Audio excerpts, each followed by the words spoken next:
warahmatullahi wabarakatuh.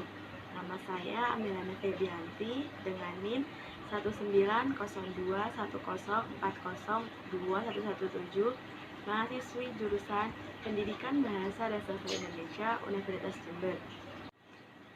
Pada kesempatan kali ini, saya akan mereview novel Summer in Seoul karya Ilanatan.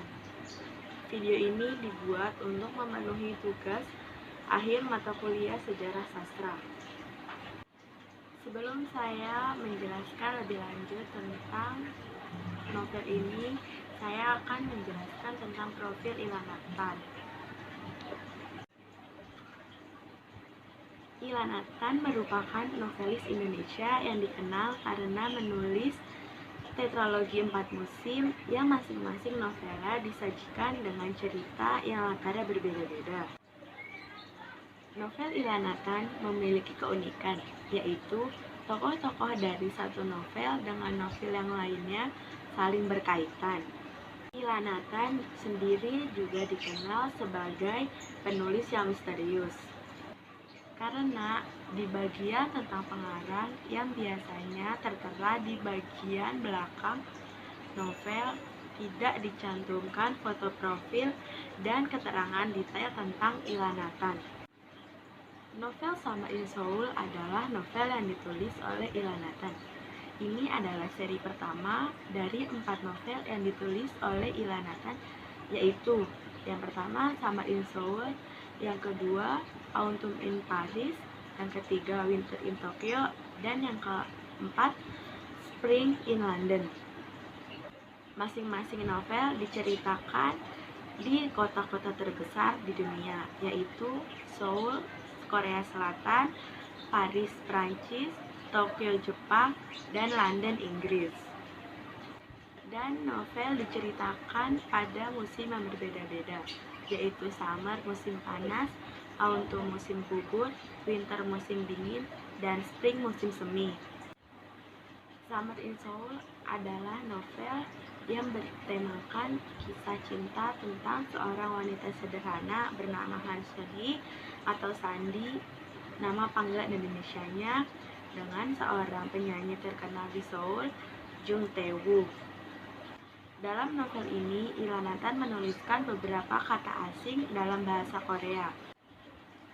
Karena gaya bahasa yang digunakan oleh sang penulis adalah gaya bahasa yang modern yang disertai dengan catatan kaki untuk membantu para pembaca memahami arti kata tersebut.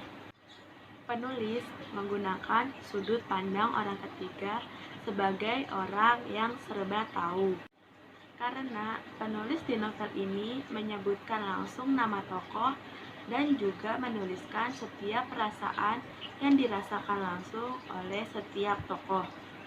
Kisah ini berawal ketika Han Sun-hee, panggilan Sandy, sudah bertahun-tahun menetap di Seoul, ibu kota Korea Selatan. Suatu malam, berjalan pulang dari kantor, ia mampir di sebuah toko dan membeli makanan. Saat membayar di kasir, ia kehilangan dompetnya dan mengeluarkan seluruh isi tasnya. Ia bertemu dengan seorang pria sibuk di kasir, dan saat meninggalkan toko, ponselnya tertukar dengan pria itu. Sandy menghubungi orang itu dan mengantar ponsel ke rumahnya. Ternyata ponsel itu milik Jung Tae-woo, seorang penyanyi terkenal di Korea. Tetapi Sandy bukan penggemarnya. Park Hyun-sik, sahabat dari Jung Tae-woo, meminta Sandy berpura-pura menjadi pacar Jung Tae-woo untuk menghilangkan gosip gay yang menimpa Tae-woo. Jung Tae-woo, penyanyi muda terkenal Seoul yang muncul kembali setelah 4 tahun menghindari dunia showbiz. Aku hanya ingin memintamu berfoto denganku sebagai pacarku, kata Jung Tae-woo pada gadis di hadapannya. Sandy alias Han Sun-hee, gadis blasteran Indonesia Korea yang sudah mengenali Jung Tae-woo sejak awal, namun sedikit pun tidak terkesan. Sandy mengangkat wajahnya dan menatap laki-laki itu lalu berkata, "Baiklah, asalkan wajahku tidak terlihat." Awalnya, Jung Tae-woo tidak curiga kenapa Sandy langsung menerima tawarannya. Sementara Sandi hanya bisa berharap ia tidak menyesali keputusannya terlibat dengan Jung Tae-woo. Hari-hari musim panas sebagai kekasih Jung Tae-woo dimulai. Perubahan rasa itu pun ada. Sandi harus merahasiakan masalah tentang Tae-woo dari sahabatnya Kang Yomi yang adalah penggemar Jung Tae-woo, dari mantan pacarnya Lee Jong-soo, dan bahkan dari orang tuanya. Hari-hari pun dilewati Sandi dan Tae-woo dengan berfoto-foto bersama untuk mengelabuhi wartawan. Tae-woo pun mulai nyaman dengan hadirnya Sandi. Begitu juga Sandi mulai terpesona setelah mengenal sosok Jung Tae-woo. Jung Tae-woo mulai cemburu karena Lee Jong-soo terus menghubungi Sandi. Bahkan Tae-woo mulai tidak suka jika Sandi menerima ajakan Lee Jong-soo untuk sekadar makan atau bertemu di kafe. Saat jumpa pers, Tae-woo memberikan syal motif kotak-kotak hitam putih kepada Sandi meskipun harus menipu penggemarnya. Meskipun Yomi, sahabatnya, curiga pada Sandi, dari mana Jung Tae-woo tahu nama Sandi. Di rumah Tae-woo, saat Jung Tae-woo memainkan piano untuk Sandi, Lee Jong-soo menelpon Sandi. Tetapi Sandi tidak mengaktifkan ponselnya karena Tae-woo sebal ia meninggalkan ponselnya di atas piano dan pergi ke kamarnya. Ibunya Tae-woo di Amerika Serikat menelpon Tae-woo, tetapi Sandi mengangkatnya dan ibu Tae-woo mengenal Sandi sebagai pacar sungguhan Tae-woo dan ingin bertemu dengannya. Ibunya Jung Tae-woo adalah seorang pengarang yang cantik dan berencana makan bersama dengan Sandi. Dalam wawancaranya, ibu Tae-woo keceplosan memberitahukan identitas Sandi yang seharusnya tidak diketahui publik. Akhirnya, identitas Sandi terekspos ke publik. Setelah bertemu dan mengenal Sandi, ibunya Tae-woo menyukai sosok Sandi. Masalah semakin rumit saat apartemen Sandi terbakar dan dengan terpaksa Sandi menginap di rumah Tae-woo. Sandi agak canggung harus tinggal di rumah seorang Jung Tae-woo. Tae-woo yang mulai menyukai Sandi mengajak Sandi ke restoran mewah dan secara tidak sengaja bertemu dengan Lee Jong-soo, mantan pacar Sandi yang sedang berkencan dengan Jin-dae, pacar Jong-soo. Lee Jong-soo dan Jin-dae kaget melihat Tae-woo membawa bunga untuk Sandi, dan gosip yang beredar di majalah ternyata benar bahwa Sandi berpacaran dengan Tae-woo. Tidak hanya makan bersama di restoran, Tae-woo juga memberikan kejutan bagi Sandi dengan memperlihatkan pesta kembang api dan akhirnya di rumahnya. Ia memainkan piano khusus untuk merayakan ulang tahun Sandi. Sandi semakin menyukai Jung Tae-woo. Akan tetapi, Sandi mulai menyadari jika ia harus menjauhi Jung Tae-woo karena masa lalunya 4 tahun yang lalu. Sandi merasa Jung Tae-woo tidak bersalah atas kematian Lisa, kakaknya Sandi. Sayangnya, cerita itu lebih dulu diketahui wartawan dan tercetak di majalah. Jung Tae-woo akhirnya mengetahui bahwa yang meninggal pada waktu jumpa pers 4 tahun yang lalu adalah kakaknya Sandi. Jung Tae-woo merasa bersalah dan meminta maaf pada Sandi. Ia merasa jika tetap bersama Sandi, ia akan mengungkit masa lalu Sandi yang kelam. Ia mulai menjauhi Sandi. Tetapi Sandi tetap merindukan Jung Tae-woo.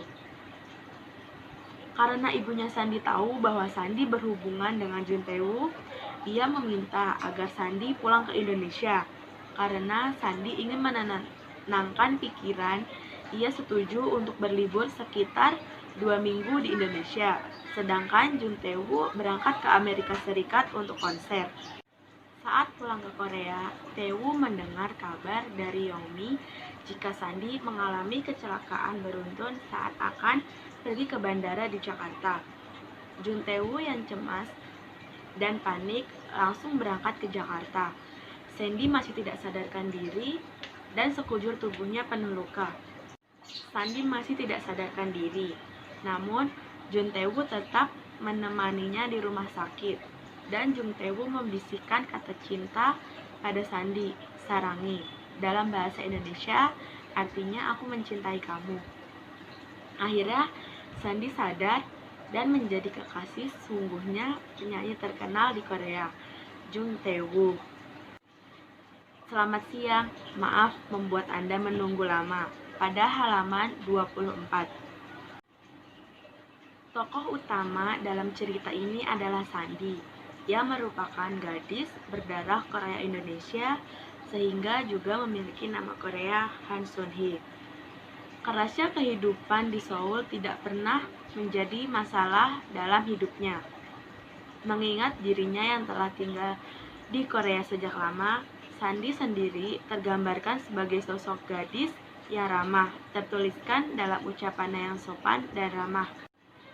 Tidak hanya itu, dia pun tergambarkan sebagai sosok yang tidak gegabah dalam mengambil kesimpulan dan berpikiran positif dan terbuka. Hal ini tertuliskan pada bagian di saat terungkap sudah bahwa fans yang meninggal di acara jumpa fans Tae-woo 4 tahun yang lalu adalah kakak Sandi. Tae-woo terus meminta maaf karena merasa bersalah akan hal itu. Namun, Sandi mengatakan, "Tidak," gumam Sandi. "Untuk apa meminta maaf? Kau tidak salah." Pada halaman 146, dan aku ingin kau mengerti aku tidak menyalahkanmu. Karena itu, aku tidak pernah punya dendam terhadapmu. Mungkin awalnya kau sempat heran kenapa aku bersedia membantumu. Kenapa aku bersedia terlibat dalam urusanmu. Saat itu, aku hanya ingin mengenalmu. Aku ingin tahu kenapa kakakku sangat menyukaimu. Aku berpikir bila aku bisa memahami alasan kakakku menyukaimu, aku akan merasa lebih memahaminya dan perasaanku akan membaik. Hanya itu. Pada halaman 146 sampai 147. Sosok Jung Tae-woo di sini merupakan pria yang tampan, pandai bernyanyi, pemain piano yang hebat, dan juga penuh karisma. Terbukti dari banyaknya fans yang menunggu setelah 4 tahun tidak ada kabar. Dia pun merupakan seorang yang begitu mudah khawatir jika itu sangat berhubungan dengan Sandi. Tergambarkan dalam narasi penulis mengenai penampilan Tae-woo setelah mendengar keadaan apartemen Sandi.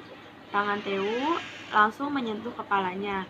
Ia baru menyadari rambutnya acak-acakan. Ia baru ingat tadi sedang mengeringkan rambut ketika melihat berita kebakaran di televisi. Saking paniknya, ia langsung melesat keluar tanpa memikirkan apapun. Pada halaman 94. Tokoh selanjutnya adalah Lee Jong-soo. Kemunculan dia di dalam novel ini lumayan banyak dan juga menjadi bagian penting dalam cerita. Lee Jong-soo adalah nama mantan Sandi yang meninggalkan Sandi untuk wanita lain. Namun, dalam cerita ditunjukkan bahwa dia berharap bisa mendapatkan kesempatan kedua dari Sandi. "Sandi, bisakah kamu memberiku kesempatan?" Sekali lagi tanyanya pada halaman 126.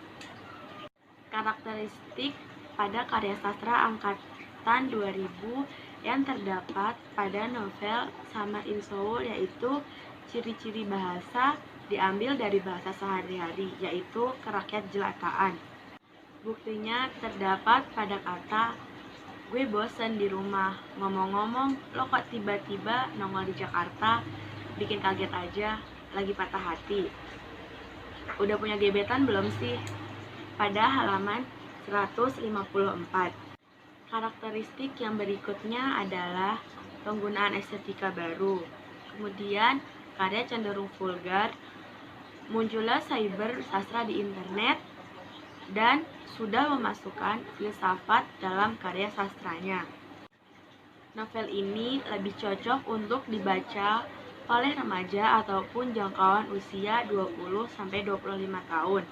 Novel ini bertema percintaan atau romance yang disuguhkan dengan bahasa yang mudah dipengerti dan tidak bertele-tele. Sandi Miss. Secara keseluruhan, cerita ini berlatar di Seoul, Korea Selatan. Namun, hal ini tidak membuat Indonesia yang menjadi latar belakang kelahiran Sandi tidak digunakan. Latar Indonesia digunakan pada bagian mendekati akhir novel. Juga menjadi latar pertemuan Jung Tae-woo dengan orang tua Sandi. Meskipun pertemuannya tidak dijelaskan secara terinci, namun secara penggambaran Sandi sebagai seorang gadis yang memiliki darah Indonesia tidaklah terlalu tergambarkan. Novel ini sangat menonjolkan kehidupan anak zaman sekarang yang hidup serba modern. Judul novel ini pun sangat menarik dan bisa membuat orang-orang tertarik untuk membaca. Dan juga mengajarkan bahwa berbuat baik pada orang itu adalah kebaikan, walaupun orang tersebut tidak kita kenal sekalipun. Dan juga mengajarkan ketika kita berada di negeri orang, kita harus menjaga sikap dan perilaku kita.